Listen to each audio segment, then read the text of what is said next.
can you hear me? Yeah, just doing a quick mic check to make sure everything's working before we get started. No problem.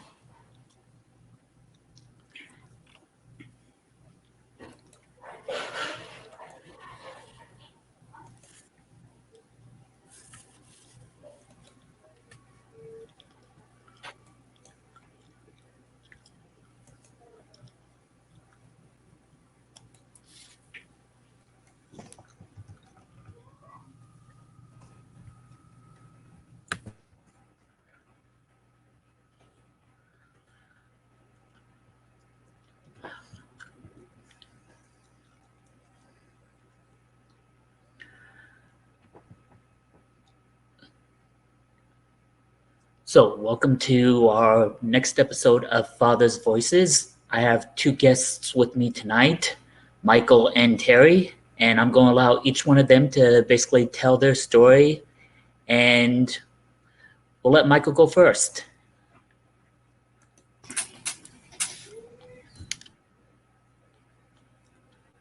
So I appreciate the time you guys are giving me. So I'm a single father. I have 6 kids. My 2 oldest ones are from a previous relationship. I have 4 with my soon-to-be ex-wife. I have one of those kids with me. We've been separated for about 3 years now, and the kids were with me. She visited them every other weekend, sometimes a couple more days, but it was never anything in court. So come August, she picks up my kids for a visit on August 21st and never brings them back. She blocks me on her phone, blocks me on my kids' phones, and takes them out of the school that I have them in and puts them in another school. So it took me almost 2 weeks to get on the parent list in those schools because she didn't list me as a parent on the registration. September 1st, I get added to the parent list, and then September 2nd, the school calls me and tells me my daughter is sick, which is my 9-year-old. They want me to go pick her up. She has a 103-degree temperature. When I get there, the nurse says that my daughter had told her that she told her mom she was sick, but her mom said if she had come home sick from school, she was going to be grounded the whole weekend. At that time, I was able to talk to my older son with her and my daughter, and they both said that their mom said that I no longer wanted them, and that's the reason why they were staying with their mom, which was absolutely untrue. So I picked my daughter up. I took her to urgent care. She ended up with COVID. Now, mind you, there's a backstory to this. The reason why I always had my kids in online school for the past few years. One, because of the pandemic, and then in the beginning of last year, my oldest son was diagnosed with leukemia. So he is immunocompromised. So public settings, going in and out of public, just wasn't an option. So that's the reason why I had them in online school. And a week into public school, my daughter ends up with COVID. Now, at this time, my oldest son is in Children's Hospital. And now that I was exposed to COVID, I couldn't go see him for 10 days. So that kept me away from him and his treatment. So since then, she's blocked my daughter I have with me from calling her or calling her siblings too.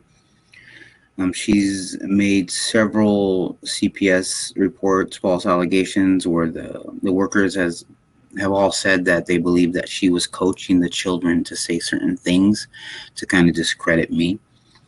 And most allegations are against my oldest daughter. December 22nd, I filed for emergency custody of my kids. She was notified that, of course, that I filed for this motion. And later that afternoon, once again, she called CPS, but at least this time the allegations are against me. So that's where I'm at with my fight with my kids. The reason behind a lot of this is because her current boyfriend does not like me. I told her that I didn't want my kids around her boyfriend because he's a multiple-time felon. He has beaten my ex, where she actually sent me the pictures of the bruises that he caused on her. He went to prison earlier last year for exposing himself and urinating on an airplane. And so it's not someone that I want around my children. So in July, she told me I needed to keep my kids like permanently until she found a place of her own, because she didn't, I told her she could not take them to his house. And when she finally got her own place, she took them and stopped, communicating with me. I've tried communicating with her through like talking parents. She won't do it. I had a court on December 7th for custody, but the judge was sick and they postponed our hearing until April 10th. Since then, I've missed my son's birthday. I've missed Christmas, Thanksgiving, New Year's Eve, or I've never missed any of my kids' birthdays or any of those holidays. Like the past few years that we have been separated, New Year's Eve, I've had the kids because she wanted to go out, which I didn't care. I'll take my kids anytime. The more time I have with my kids, the better. And today is actually my son's 5th birthday. And once again, I can't contact him. She blocked my whole family from contacting them. She even has her parents don't even talk to her either. They talk to me, but they won't talk to her because of the type of person she has become and the type of people she's associated herself with. So that's my struggle right now. I am thousands of dollars in attorney fees right now, and so still doesn't seem like anything's happening, even with having an attorney. But it's a daily struggle not seeing my kids. When I never went a day without talking to them. Even when they visit with their mom, I was FaceTiming them, checking in on them, seeing how they're doing. I always followed up on their school. I was the one to make all the doctor's appointments. And now in 5 months, I've had almost zero contact. My kids have tried to message me on the app called TikTok, where my son's like, I love you, I miss you, Dad, I want to see you, when can we see you? And then my ex found out about that and blocked me on that. She took his phone away from him.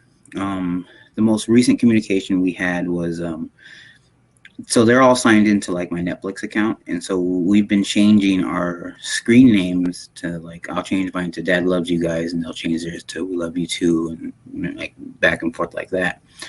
But I think she's caught on to that too, because they're no longer responding to that either.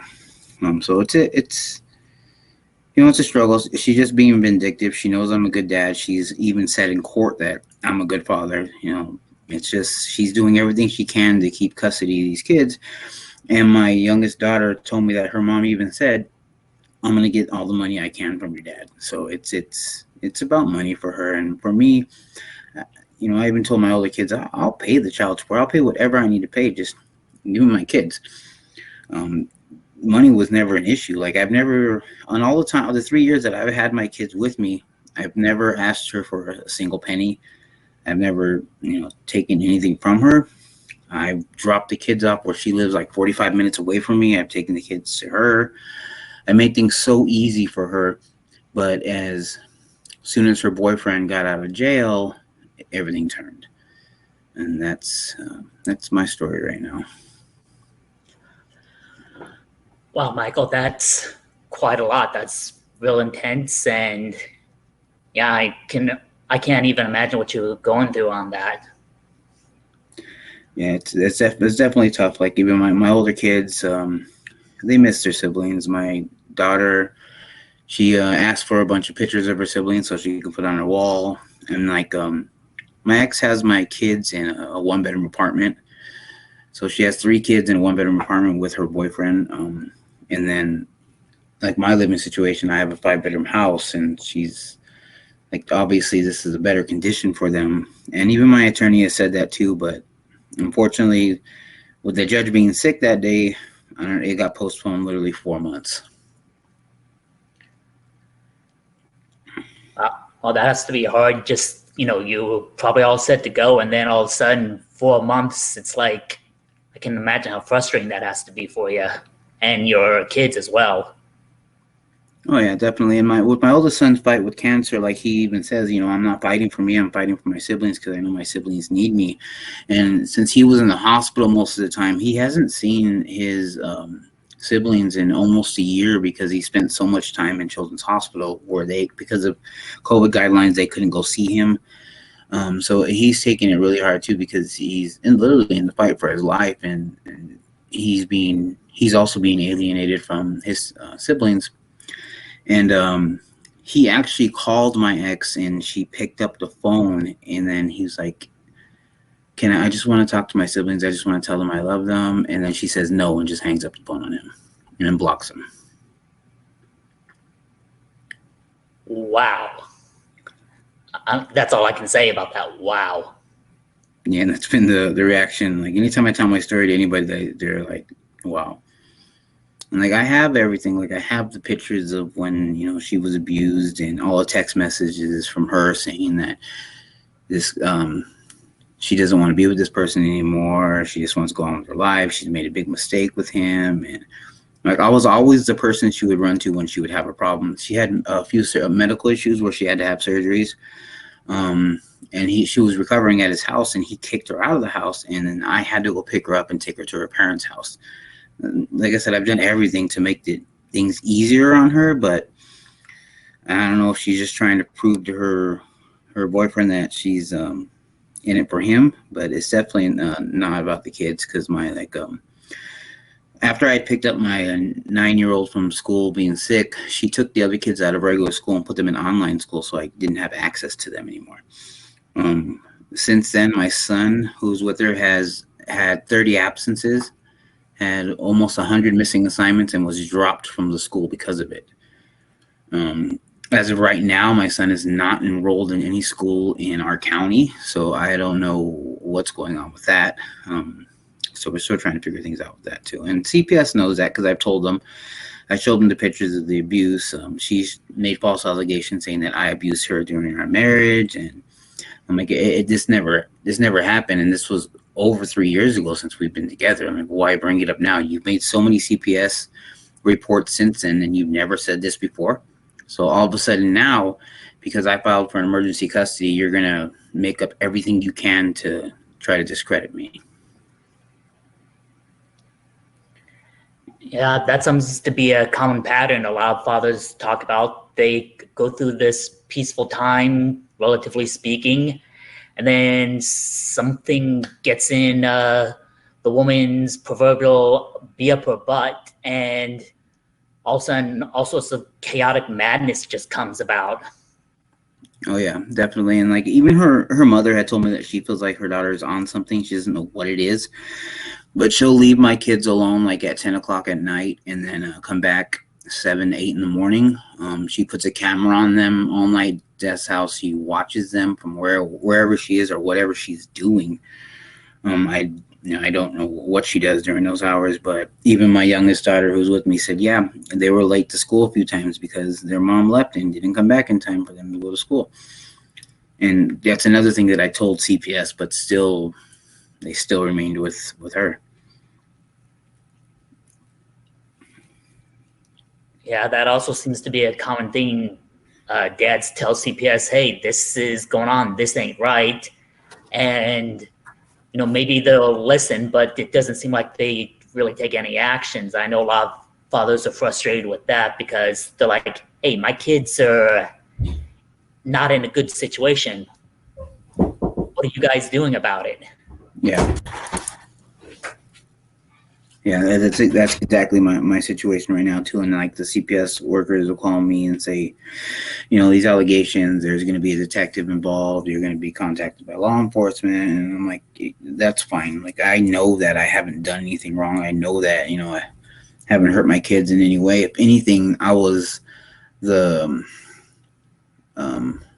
people always used to say that I need to be more stern with my kids because, I went through a rough childhood where I was, I wouldn't say I was abused, but a lot of things didn't go right. So I try to be the father that I wanted growing up. Like, my father wasn't in my life at all. So I do everything to be there for my kids. Like I said, even when they're not with me, I call them, check in on them. Like, she even turned the whole church against me. She telling them stories, and it's because we both went to the same church. I was a deacon in the church, and she served on the worship team. Since then, I don't I don't affiliate with that church anymore. Some of the members do reach out to me still, check in on me and stuff like that, but like I won't be a part of that church anymore because of the things that she has said. I mean, a lot of the members know that it's not true. It's just her nature now. Being with this guy who is a known gang member too, and like his when my attorney pulled his record, like it was so long, like so many convictions of violent crimes, drug use, multiple restraining orders against him from his own family. And so, like I said, I don't care who she is with. She can be with whoever she wants to be with. That's just, I have a concern when that person's around, my children. I want my children's safety is important to me. Yeah, that's what, that's what many of us dads going through. That's our cause to fight for our kids, to make sure they're safe and to let them know we love them. Yeah, and like I even told my older kids, I was like, it's odd when you would just give anything to even hear your kids fighting, because it's been so long since you've heard them, and like I'd give anything just to hear an argument from them. Like you don't realize like how much you miss these little things until you don't have them anymore. Amen. So it's been tough, but trying to keep my faith. I've done everything I need to do for my kids that I have now. Like my two daughters that I have with me are both in therapy. I joined a parenting group for single fathers, and I gave CPS all that. Like they could see that I'm attending these classes. I'm being proactive with everything that I know they're probably going to ask for. So it's nothing that was mandated on me. It's just that with my daughters, they went through a lot. My youngest daughter, who is, her mom is my soon-to-be ex-wife, she said that the worst-case scenario with her is what she told her therapist, is that she doesn't want to go back to her mom's. And then if she goes back to her mom's, she outlined this whole plan to run away and not be there. And even when she sees a car that looks like her mom's, she freaks out because she just doesn't want to go back there. She doesn't feel safe there. And she's told her therapist and CPS that she does not feel safe with her mom. So it's definitely been a fight, knowing that I don't know if my kids are okay. I've done a few like welfare checks on them, but they're never there. She always talks to them through the Ring doorbell, and like they've never physically seen my kids. So that's been a struggle too. I can imagine how frustrating that is. You want to, just know that they're okay, and having these people check on them, and there's nothing to really report as far as are they okay or are they not okay.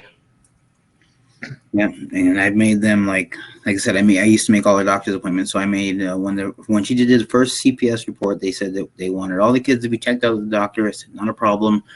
I made all the kids' appointments. All the ones that I have with me made it to all their appointments, but the ones that she has with her missed every single appointment. They missed the doctor's appointments, the dentist's appointments. I also made them appointments for therapy because the worker suggested that for my daughter that's with her, and she missed those appointments too. And I was blocked, but the therapist called her and talked to her, confirmed the times, and so did the doctors, and she still didn't show up. And what my youngest daughter said is that she doesn't want them in therapy because she doesn't want them to say certain things to the therapist. And my daughter even said that her mom told her, if you guys don't say these things to CPS or to the detectives, you guys will be grounded. You guys won't have your electronics for the rest of the year. So at that point, it would have been like 5 months. So she's using scare tactics to try to get them to say what she needs them to say to, keep the kids away from me.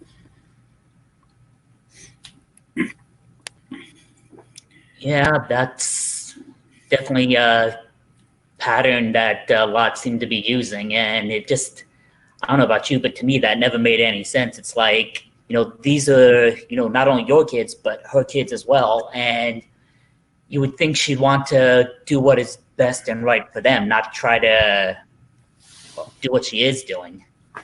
Yeah, and that's what I've said too. This isn't good for the kids. I know they're hurting because they wouldn't be trying everything to try to reach out to me to say, Dad, we want to come home. When can we come home? And they're like, my youngest son, my ex's mom told me that my youngest son cries for me, and that his mom would discipline him for crying for me and saying that you don't want your dad doesn't want you, and then he'll just cry because me and my youngest son, we had a really good bond. Like we were together all the time. Like when his mom was at work and if I was off, we would go hiking together. I'd put him on my back on a backpack, and we would just go. Like it would just be me and him a lot. So that's it's hard for him because that little dude was my right hand man, and now he's like. My fear is, after he's so young, she keeps him from me for so long that he'll forget about me, and that's I'm like I can't. It's not something that you want to handle as a father, thinking your kids are not going to know you anymore, and that's definitely a fear with my son because her boyfriend actually sent me videos of him with my kids saying, "This is my family now. This is my son now," just antagonizing me, trying to get me to do something. I could act out a character. Wow. Now that's just wrong. Yeah. That's all I got to say about that.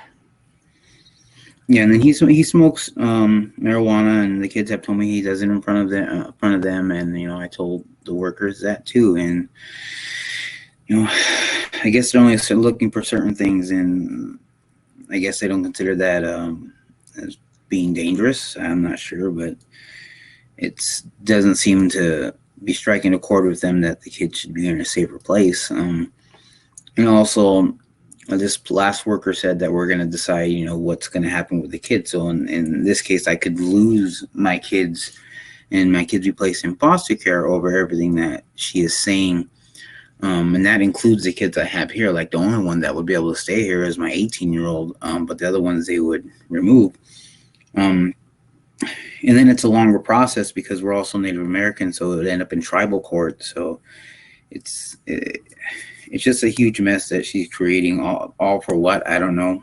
Her family can't give me any answers because she doesn't talk to anybody. She won't communicate with anybody because they're not catering to her. And anytime she doesn't get her way, she causes an issue.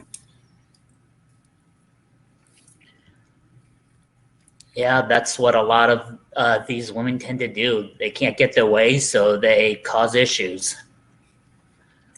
Yeah, and like her parents, I let her parents talk to my youngest daughter because that's their granddaughter. So they still in communication with her. I haven't tried to stop that communication. That's my kids' grandparents, whether it's her parents or not.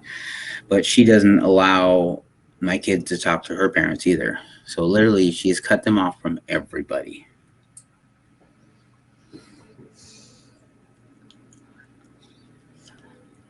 So if you had any messages you'd like to give to your kids, what would you like to tell them? Just that, I love them. I'm fighting for them, and I'm not going to give up. Even when I was able to talk to my son on TikTok, I let him know, I go, I don't want anybody to ever put in your head that this is your fault. It's not your fault. You guys did nothing wrong, but Dad's fighting for you. We miss and love you, and we're not going to stop until we're able to be together again. Right on. Is there anything else you'd like to share? No, just I appreciate this group definitely gives a lot of support, a lot of insight, and it's been definitely helpful. So I'm hoping like even just telling my story will help other people to just continue your fight. No matter what your situation, there's going to be a light at the end of the tunnel. Just you have to walk through the dark for a little bit to get there. Right on. All right, I'm going to switch over and let Terry speak for a while. So I'll put you on mute, and I'll unmute Terry. Okay, appreciate it.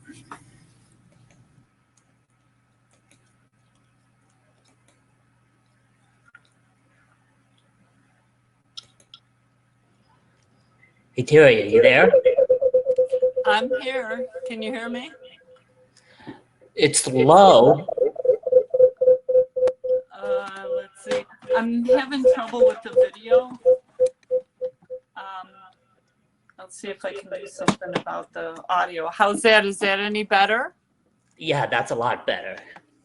Okay. Hang on, I'm going to try a headset so I can hear better. But like I said, I don't see any video. Are you able to see me at all?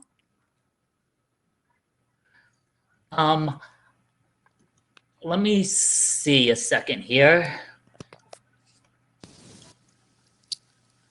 I'm going to change a couple settings real quick. Let's see if that'll help. Okay. Okay, here I am. I can see you. All right, let's see here. Web browser.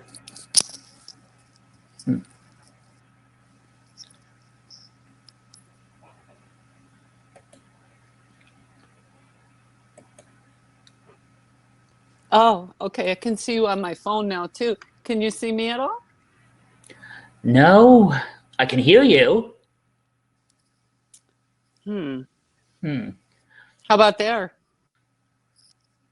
No. Does that change anything? I don't know why the camera's not engaged. Let me try. Oh.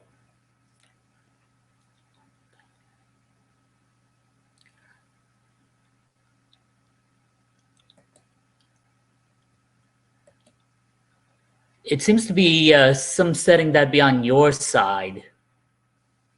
Okay. Let's see. I'm going to try this. See if I no.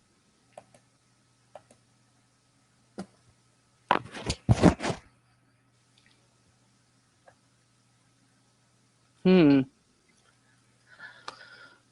I guess we'll just do audio since that's kind of seems to be what's working for everybody right now. That's okay with you? Oh, that's All right. fine with me. That's fine. How's everybody tonight? So I think everyone's good. Michael was able to share his story, so now it's your turn to share your story and let us know, what's going on in your little world. Well, I'll give you a general idea. Is my daughter-in-law had a lot of mental health issues. She was on medication, and when she was on medication, she was wonderful. We tried to tell the judge that when she goes off the medication, then all of a sudden she gets these urges and she wants to feel, because the medicine makes you feel kind of numb. So she wants to go out there and have a good time and party. And then at some point she just starts going downhill. And then she gets very depressed and can be dangerous. So my grandkids called me a couple of times and said that mom had left them home alone. They didn't know what to do. They were home alone all day. And so after a couple of events like that, I was like, okay, I'm going to head out there and see if I could help out. She did leave them at a party and left with a bunch of the other moms. My granddaughter was 7. She left her alone in the park. Well, my granddaughter went with the other kids. They were left alone in a park. The kids one by one left. She was left alone, didn't know where she was, wasn't familiar with that neighborhood. My son got home. Nobody's there. He goes over to this party. They don't know where his daughter is. So he's, looking for her. And he finally found her after a couple hours in somebody's driveway, hysterically crying. Well, that kept happening. She would just randomly leave them with people. An older man, he was like 50 years old, left him alone in his apartment with him. Things like that, and it just kept getting worse and worse. So she was just a little erratic there. So she wanted the divorce. And then so we went into court.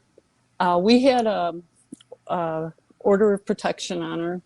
And that was from a criminal court judge. The minute we got into family court, that judge removed it, which I found really shocking.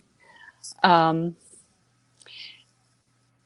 thing immediately, when they go with a divorce, is They want everybody's financial statements like immediately. And I'm watching this and how this is coming off, and I'm going, wait a minute, something's wrong here. And our story is very similar to other people's stories. So half the time, nobody got sworn in or anything like that. And all these other things kept happening, just the same as you guys. And one day, the judge decides that I believe after missing 60 out of 80 visits, like I would drive my grandkids to the library to do an exchange because she was banned from the school. So I would bring the kids to the library. And the 60th cancellation, we would go there, wait like 15, 20 minutes. Okay, she's not here. And then we get the word, yeah, she's not going to show up. And it was very stressful for my granddaughter. My grandson was over it, but my granddaughter was not. She was still very young. And my son told his ex, it would be easier if I just told the kids you had died than putting them through this 60 times in a row. And so for that, that's called parental alienation. He never said anything like that ever to the kids. The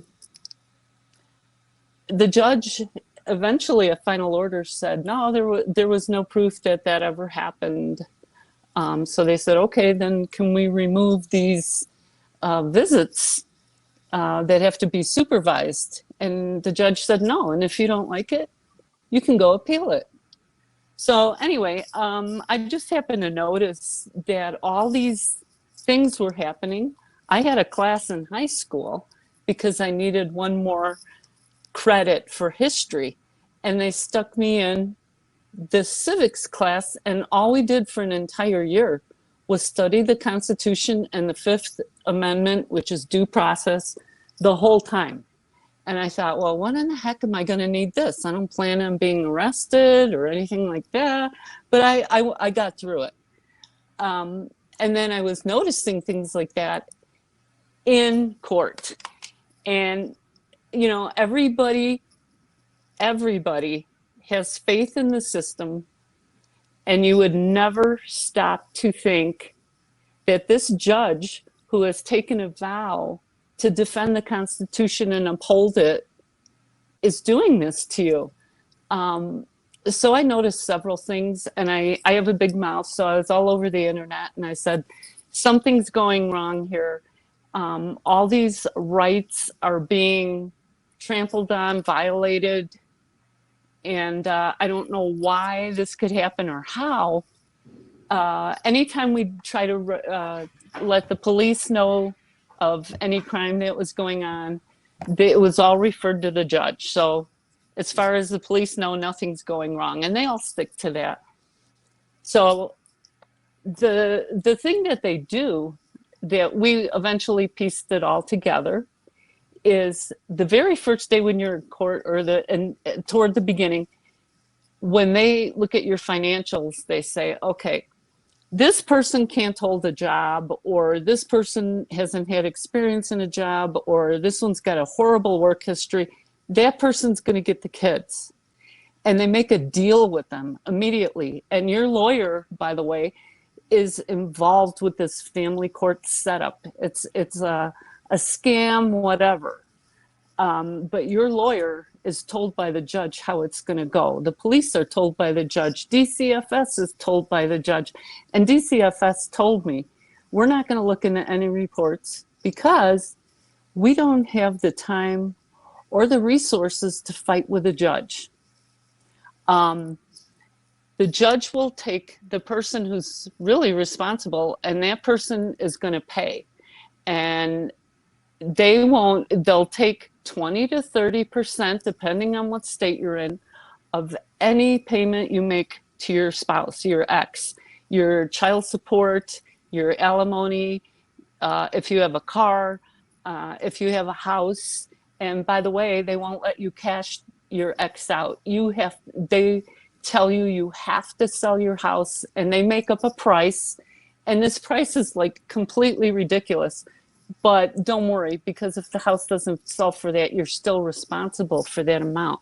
They want 30% of that. And your wife, your ex-wife, has sold you out. They make her an offer. And it's pretty much one of you is going to pay, one of you is going to have the kids. If you sign this, we'll make sure that you get paid, and you get paid well.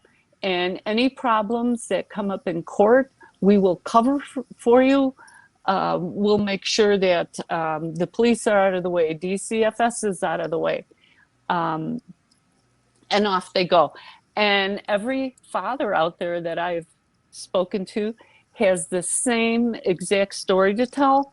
Pretty much, they're just completely violated. And every time you complain, it's going to get worse. It just keeps getting worse. So you go to appeals court, same garbage, same scam.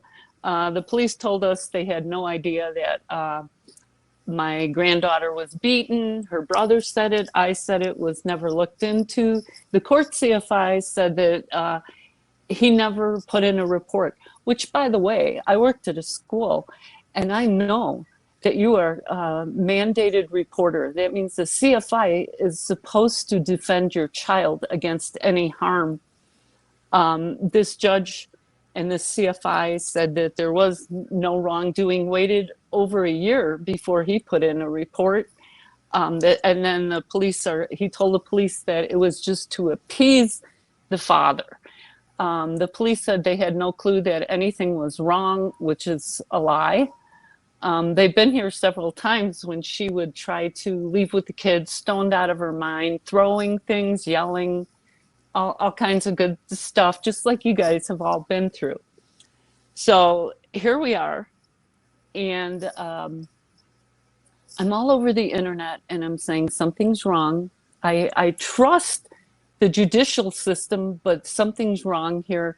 This judge made fun when we tried to show him the evidence. He said, you know what? This is what he said to me. He said, you probably printed the label off the internet and you made it up. And I said, well, the doctor's name and her phone number are on the prescription bottles. Why don't you call them? So for that, he said that I'm a hostile witness. He said he was going to put me in jail for contempt of court. I was just really flabbergasted. The judge will allow your ex to say that you have committed crimes. They don't care if there's any proof. And then when this sham is all done, it's your court records are sealed. So nobody can see what's going on in there. It's almost impossible for us to get copies of court records. And when we do, they're changed. Things are omitted. We do have some of the originals, so we can compare that. So when you do go to appeals court, it's just like the family court, but it's completely different rules than criminal court. And they could just do what they want. The judge doesn't get punished. You can't touch him. You need his permission to sue him, which I find ridiculous. So anyway, going through all this, it's the same story, same details for everybody in this mess. It's generally to the dads, overwhelmingly on the dads, but we can't say that it's prejudicial because they'll throw it right out of court. It's not prejudicial. They'll do the same to a mother that makes more than the dad, or if the dad just doesn't have a very good work history. Unfortunately, it's mostly done to dads because they make more money, and then they allow the mothers to leave with the children, go as far away as you can, and they will keep dad at bay, and they go from there. So I said, I need somebody to help me. I know that the amendments are being violated horribly here. I don't know how to write this up or how to put it into words where people will get it. So this wonderful person, his name is T. Matthew Phillips. He is a federal court attorney. Same thing happened to him. And he had to go to federal court to fight for his kids. And so he let me use this. He said I should feel free to do what I want, give it out to people. So my goal is for everybody to listen to this, how he wrote this, and I'm going to explain how your rights are violated. And I'm going to say it again. That judge in your court took a vow to uphold the Constitution. That's a county court. The federal court trumps the county. And these are your constitutional rights, which are bigger than any local laws. So, and this is across the United States, by the way. This is going on in every single state. So they're getting a lot of revenue from you guys. They don't want to give it up. So here we go. First thing, he wrote, family courts wrongfully allow parents to act as private prosecutors to privately prosecute criminal cases of action against one another. Okay, let's see. They get to play prosecutor and victim. Second, they wrongfully allow the judge with no criminal complaint, no indictment, no proof, nothing, to convict the parent on criminal statutes. Let's see. There's a lot more to this. I'm going to just give you the short version. Let's see where we go here.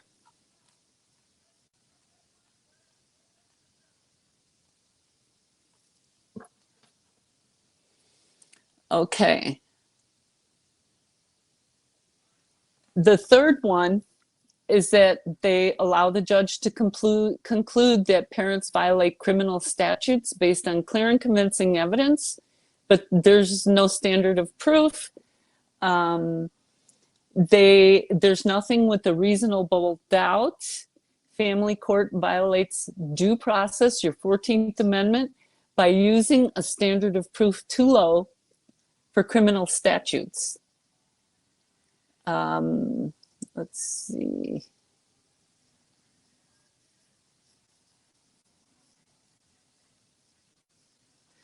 Okay, so the rights that they're violating are the 4th Amendment, your 5th Amendment, your 14th Amendment, and then on top of it, they are doing the punishment that they dole by taking your children from you is cruel and unusual punishment.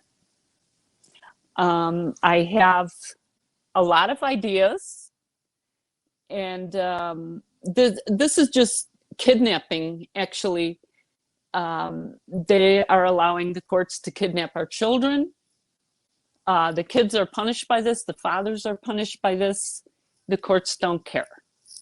So I have a couple ideas in mind. I need to look further into it. I'm trying to see if we can get 12 to 20 people at a time to go file in federal court, since everything's kind of matched up. So I figure if we go county by county, and if anybody has the same judge, if you get 12 people together to go into federal court and go after these guys. The thing is, it usually will get kicked to appeals court. So I would suggest, I know it's hard. I'd like to see everybody try to appeal, and then, just don't get discouraged. They make you feel like a criminal. You guys have done absolutely nothing wrong. You're just being used for your wallet. Horribly used. You've been sold out by your wife. Your kids have been sold out by your wife. The thing is, you cannot be dangerous or angry or anything like that. So we're going to try to keep calm and do this. I would just love to see everybody all on the same day to go file. go file in federal court. I would like to see everybody protest. Brent, I believe it was, we were talking about, there's a week in July or June, the third week of June, we could all protest the federal courthouse in our own state. And we could also the state capitals, whatever is closest to you.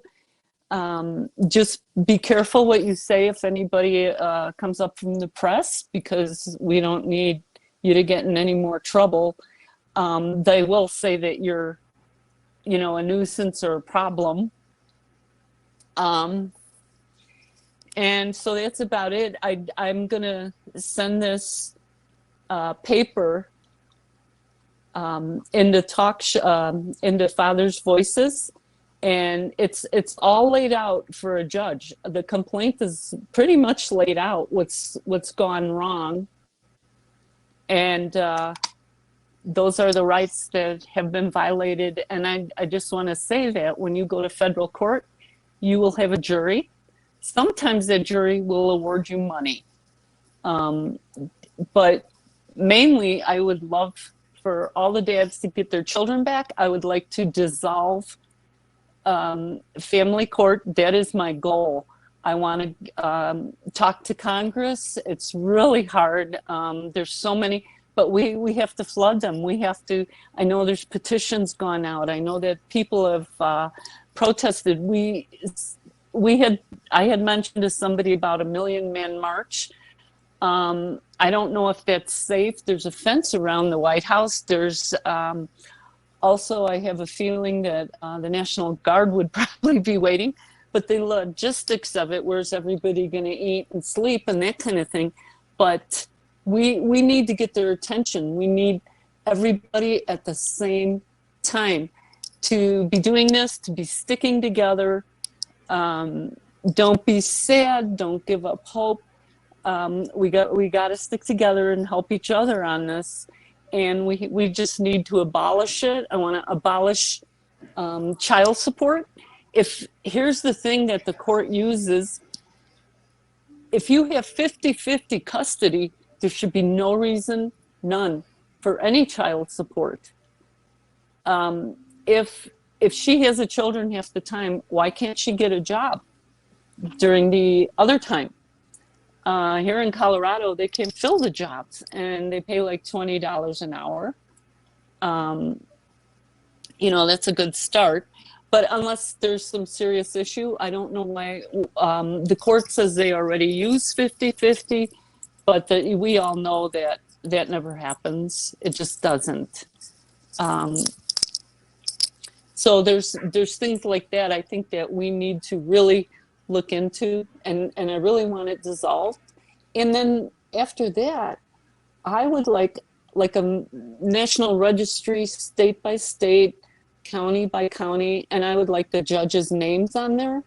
I would like the CFI's names on there, and I would like the lawyers who are involved in all this. So we can look on that list and go, well, they didn't help, they hurt.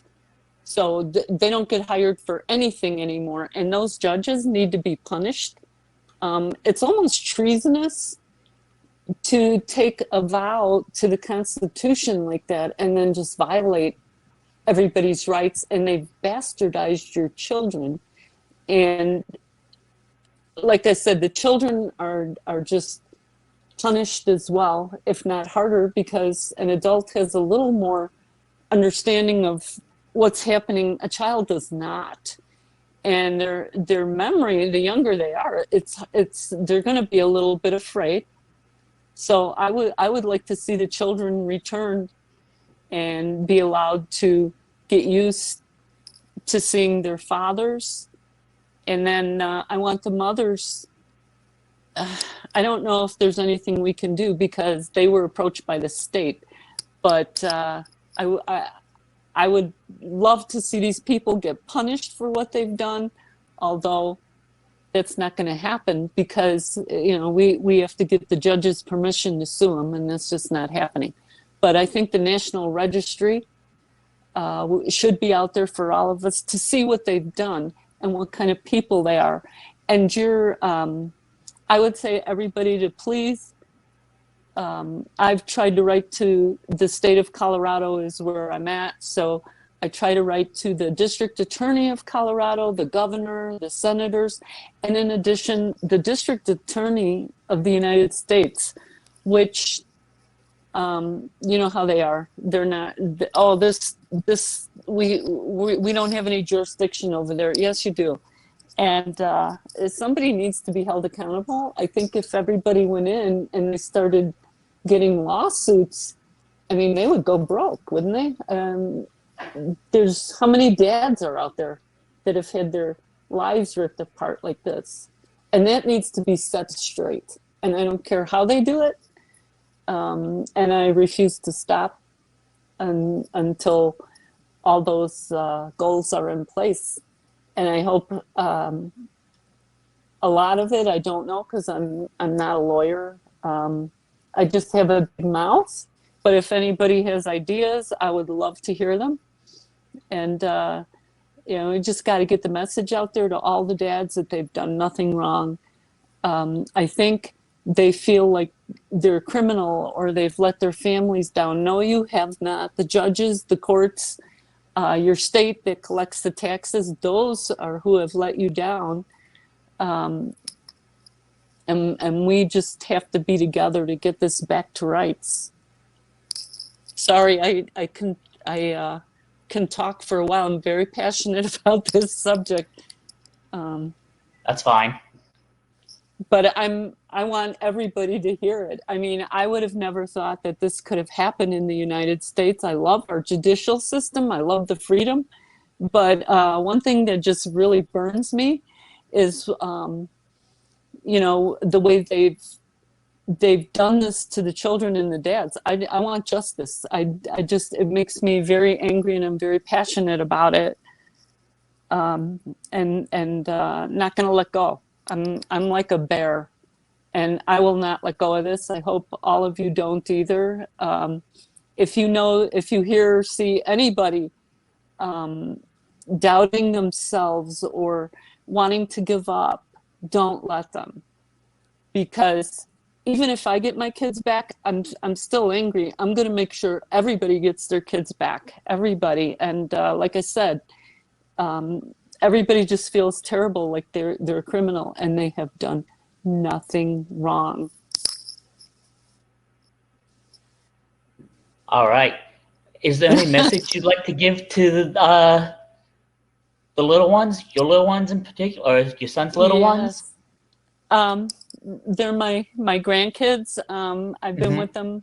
I was there when they were both born, and I've lived with them on and off for many years because of Mom's condition, and we're just very, very close. I would just like Anthony and Violet to know that we think about them always. I know how wonderful they are. They're just very special. They were both top honor roll kids, and just Anthony was so amazing. He's the kid that would go shovel for older people, shovel their driveway, mow their lawns. Just amazing boy, very close to family. Violet, Violet's a character. She's an artist. She wanted to make her communion. The judge won't allow it, which, I mean, there's a separation of church and state. I don't know how it's his business, but it is. He said she cannot, and she's very disappointed, as I am too. She's a wonderful soul, a wonderful little girl, and I miss you guys terribly. Your dad works to get you back every single day. We hope that you're healthy and happy. And I love you guys. And thank you for letting me send that message out. I hope it finds its way to them. All right. I'm going to just unmute Michael real quick. If there's anything Michael would like to add before we sign off. I don't really have anything else to add. I mean, that definitely was a good message, a lot of good information. I think it can definitely be helpful because, you know, there's so many dads out there who want to be there for their kids, and they're just the parents in this, their mothers in the system is stopping them from being the fathers that they want to be. When there's other fathers who just don't care, and it ruins it for the ones who really want to be present in their kids' lives. And I'm definitely one of those ones who want to be present in all of my kids' lives. My kids that are with me now know that I'm heavily involved with them. All over their schoolwork. Just we talk every day. How you doing? How's it going? How are your friends? Just trying to let them know that you're there. You're not only, you don't want them just to see you as someone that looks like a disciplinary. You want them to see you as somebody that is a confidant. If you have any issues, you can go to dad, because my kids know that. My kids know that they can talk to me about anything, and they do. Like, there's nothing my kids hide from me, and it's the same thing with them. Like, I'm very open with them about things, and I think, bottom line is kids need their fathers. They really need both parents, but there's some mothers out there who just think that kids can be a pawn in their game, and it's just not fair. Amen. Anything else anyone would like to add before I sign off, or everyone good? No, just if anybody has any information or any ideas and things we can do to get the attention of Congress, or any talk show or anything like that, let me know. And please just bombard your state officials, especially the governor, because they have to let go of this and they don't want to. This is going to be a little bit of a tough fight, but we'll do it. We'll get it done. All right, then. Well, if no one else has anything, I think that'll be it. And again, thank you each for your time, and thank you for sharing your stories. Thank you. Thank you for letting me come on your wonderful talk show. Right on. All right. Thank y'all. Sign off.